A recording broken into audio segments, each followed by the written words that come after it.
फडणवीसांपाठोपाठ जयंत पाटलांनी घेतली उपमुख्यमंत्री एकनाथ शिंदेंची भेट। दोन्ही नेत्यांमध्ये तासभर चर्चा। राजकीय वर्तुळात चर्चांना उधाण।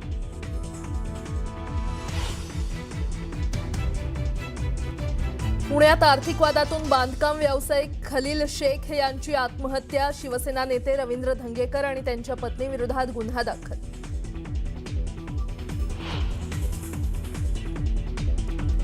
सयाजी शिंदे, अतुल कुलकर्णी, सोनाक्षी सिन्हासह अनेक सेलिब्रिटींनी सोनम वांगचुक यांना दिला पाठिंबा।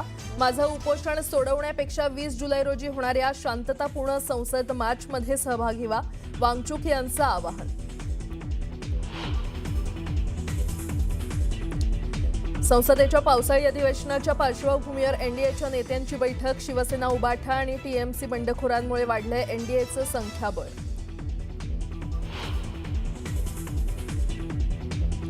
नीट परीक्षेचा निकाल जाहीर। 11,21,000 विद्यार्थी उत्तीर्ण, तर पंजाबचा आर्यन गुप्ता आणि हरियाणाचा पांशुल बन्सन अव्वल।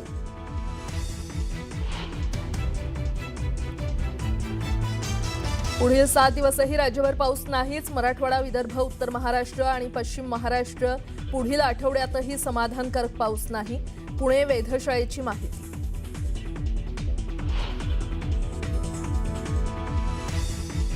संत तुकोबांच्या पालखीचे पहिले गोल रिंगण बेलवाडीत पार पडणार, तर माऊलींच्या पालखीचं तरडगावमधून प्रस्थान।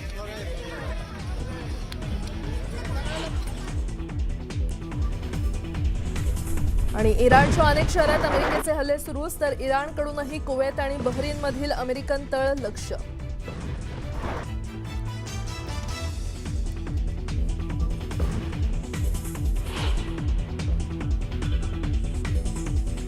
नमस्कार, सुप्रभात, गुड मॉर्निंग। मी प्राजक्ता तांडेल। तुम्ही पाहताय न्यूज 18 मराठी, आवाज महाराष्ट्राचा। सकाळच्या पहिल्या बातमीपत्रामध्ये आपलं सगळ्यांचं स्वागत। सुरुवातीला एक मोठी बातमी। राष्ट्रवादी काँग्रेस शरद पवार पक्षाचे प्रदेशाध्यक्ष जयंत पाटील यांनी गुरुवारी उपमुख्यमंत्री एकनाथ शिंदे यांची भेट घेतली। मंगळवारीच जयंत पाटील यांनी मुख्यमंत्री देवेंद्र फडणवीसांची भेट घेतली होती।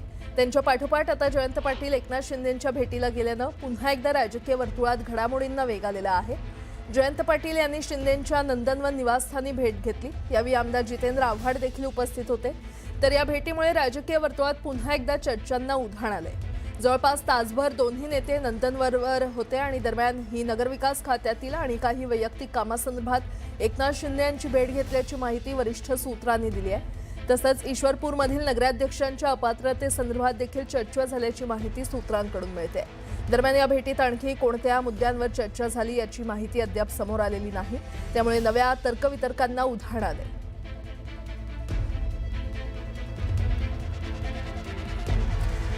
तर मोठी बातमी आपण पाहतोय। राष्ट्रवादी काँग्रेस शरद पवार पक्षाचे प्रदेशाध्यक्ष जयंत पाटील यांनी गुरुवारी उपमुख्यमंत्री एकनाथ शिंदे यांची भेट घेतलेली आहे। मंगळवारीच जयंत पाटील यांनी मुख्यमंत्री देवेंद्र फडणवीसांची भेट घेतली होती।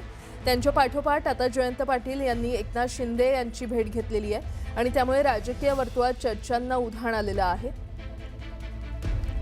जयंत पाटील यांनी शिंदेंच्या नंदनवन या निवासस्थानी भेट घेतली। यावेळी आमदार जितेंद्र आव्हाड हे देखील उपस्थित होते। या भेटीमुळे राजकीय वर्तुळात पुन्हा एकदा चर्चांना उधाण आलेले आहे। जवळपास तासभर दोन्ही नेते नंदनवनवर होते। दरम्यान ही नगरविकास खात्यातील आणि काही वैयक्तिक कामासंदर्भात एकनाथ शिंदे यांची भेट घेतल्याची माहिती वरिष्ठ सूत्रांनी दिलेली आहे। तसंच ईश्वरपूरमधील नगराध्यक्षांच्या अपात्रतेसंदर्भात देखील चर्चा झाल्याची माहिती सूत्रांकडून मिळते।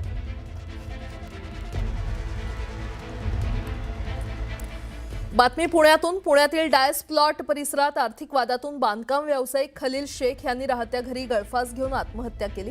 या प्रकरणात रवींद्र धंगेकर आणि त्यांच्या पत्नीविरोधात गुन्हा दाखल झालाय। स्वारगेट पोलीस ठाण्यात गुन्हा दाखल करण्यात आलेला आहे।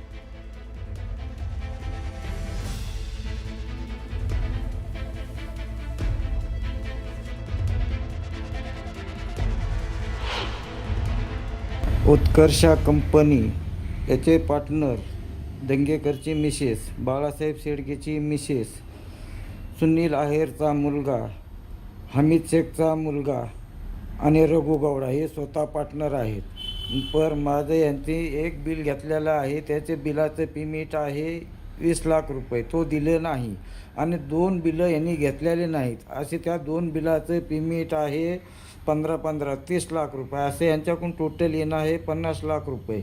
मी 3 वर्षानं ह्या 50 लाखाचं 4% व्याज भरत आहे. माझं नाव युसुफ खलील शेख. जे आज फाशी घेतली ते माझे वडील होते, खलील रजुल लाल शेख. यांनी फाशी ह्या कारणाने घेतली की लोक पेमेंट देत नाही आहेत.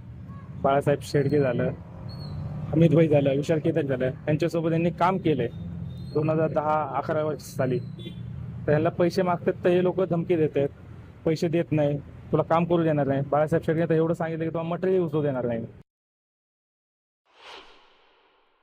साधारण रक्कम एक 15 CR आहे आणि त्या चिठ्ठीमध्ये सगळ्यांची नावं लिहिली आहेत, कुणाकडनं किती येणं आहे. त्यांनी एक चिठ्ठी लिहून गेलेत.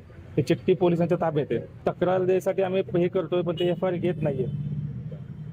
अजून कोणत्या राजकीय व्यक्तीचा समावेश आहे? बाळासाहेब शेडगे, दंगेकर हे दोघं राजकीय आहेत. आणि दंगेकर कोण? दंगेकर, रवींद्र दंगेकर. आमचा प्रोजेक्ट थांबल्यामुळेच तिथला जो ठेकेदार होता त्यांनी काहीतरी आत्महत्या केली. आज 50 लाख माझे ह्या प्रोजेक्टमध्ये ना असं त्याचं त्या व्हिडिओमध्ये कॉलमध्ये मी बघितलं आहे. पण हे करत असताना त्याचा जो हिशोब होते, मी सकाळी चर्चा केली तर त्याचा एवढा हिशोब होत नाही.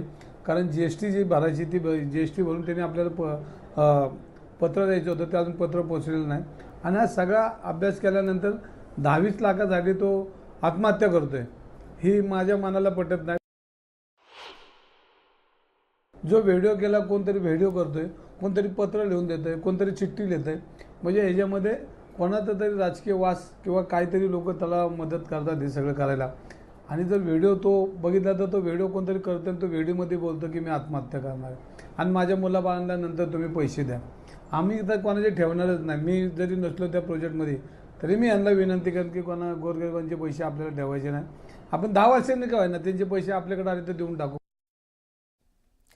माजी खासदार विनायक राऊत यांच्या सुनेनं म्हणजेच गिरिजा राऊत यांनी अनिष्ट अघोरी प्रथा आणि जादूटोणा केल्याची फिर्याद दिल्यानंतर आरोपी असलेल्या फिरोज बाबा याला अटक केल्यानंतर आता तपासाला वेग आलेला आहे. भोंदूबाबा फिरोजचा साथीदार रामा वडारला सिंधुदुर्गमधून अटक केल्यानंतर आता गुन्ह्याच्या तपासासाठी शिवसेनेचे सिंधुदुर्ग जिल्हाप्रमुख संजू परब यांना हजर राहण्याची नोटीस पोलिसांनी बजावलेली आहे.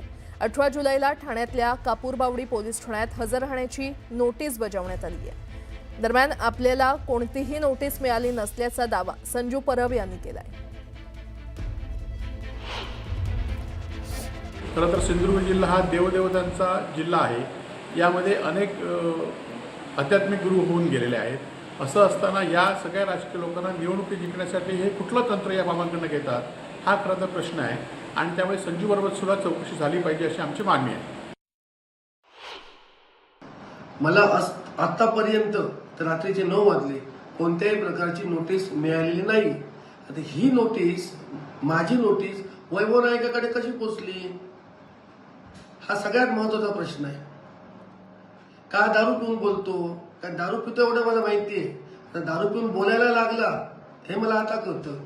कारण ही नोटीस आतापर्यंत मला कोणती पोचलेली नाहीये.